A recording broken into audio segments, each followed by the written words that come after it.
Hello guys, welcome back. ਸਵਾਗਤ ਹੈ ਜੀ ਤੁਹਾਡਾ ਸਾਡੇ ਫੂਡ ਬਲੌਗ 'ਚ। ਅਤੇ ਅੱਜ ਦੀ ਡਿਸ਼ ਜਾਣ ਵਾਲੀ ਵੀਡੀਓ ਨੂੰ ਲਾਸਟ ਤੱਕ ਜ਼ਰੂਰ ਦੇਖਿਓ। ਅਤੇ ਜੇ ਵੀਡੀਓ ਵਧੀਆ ਲੱਗੇ ਤਾਂ ਚੈਨਲ ਸਬਸਕ੍ਰਾਈਬ ਕਰਨਾ ਨਾ ਭੁੱਲਿਓ। ਸਭ ਤੋਂ ਪਹਿਲਾਂ ਕੱਟਾਂਗੇ ਜੀ ਪਿਆਜ਼ ਕੱਟਾਂਗੇ ਥੋੜ੍ਹੇ ਬਰੀਕ ਬਰੀਕ, ਨਾ ਬਹੁਤੇ ਮੋਟੇ ਅਤੇ ਨਾ ਬਹੁਤੇ ਬਰੀਕ।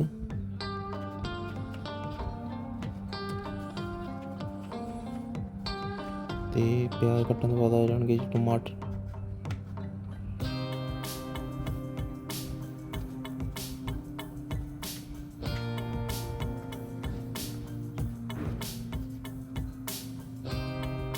ਅਤੇ ਟਮਾਟਰ ਤੋਂ ਬਾਅਦ ਵਾਰੀ ਹੈ ਜੀ ਹਰੀ ਮਿਰਚ, ਇਹਨੂੰ ਕਰਾਂਗੇ ਬਰੀਕ ਬਰੀਕ।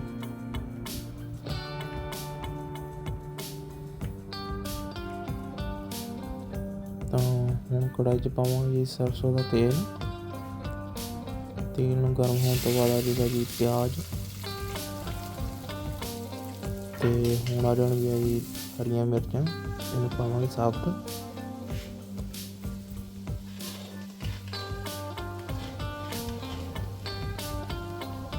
ਅਤੇ ਹੁਣ ਆ ਜਾਊਗਾ ਜੀ ਸਾਡਾ ਟਮਾਟਰ ਅਤੇ ਹਰੀ ਮਿਰਚ।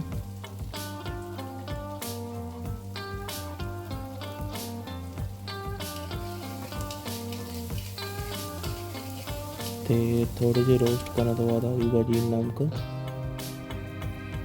ਤੋਂ ਬਾਅਦ ਆ ਜਾਊਗਾ ਲਾਲ ਮਿਰਚ ਪਾਊਡਰ,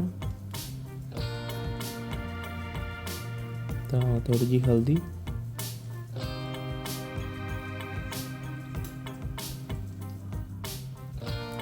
ਆ ਜਾਊਗਾ ਸਾਡਾ ਗਰਮ ਮਸਾਲਾ। ਅਤੇ ਇਹਨੂੰ ਚੰਗੀ ਤਰ੍ਹਾਂ ਕਰਾਂਗੇ ਮਿਕਸ। ਇਹ ਹੈ ਜੀ ਸਾਡੀ ਚਿੱਲੀ ਸੌਸ।